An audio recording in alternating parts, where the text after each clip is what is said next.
And so Conservatives have specific demands to counter the inflation tax in the upcoming economic update.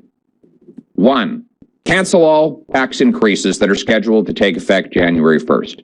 The government is planning to increase payroll taxes on CPP and EI and the carbon tax on people's home heating and on their gas. Starting with the first, the payroll taxes are literally a tax on work. They punish workers for working and employers for hiring. When you tax workers, you punish their work and you take from their paycheck. We already have 1 million vacant jobs. Why would we want to punish people for filling them? This is the irony of the Trudeau economy. They pay people not to work and then punish them when they do, and wonder why there are 1 million vacant jobs at the end of the day.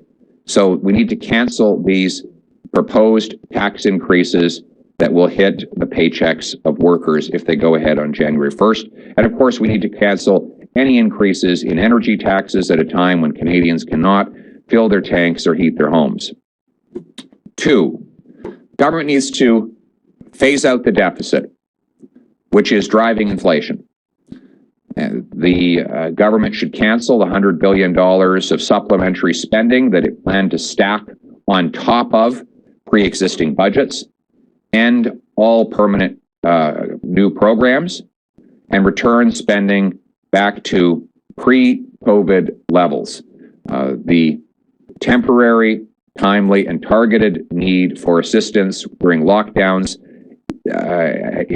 was appropriate at that time. Now we need to get spending back to normal and deficits down to zero. So Conservatives demand a clear plan to eliminate the inflationary deficits that are driving up the cost of living. Our demands are very simple: less tax, less deficits, less inflation, more paychecks. Make more, cost less, paychecks, not debt. Thank you very much.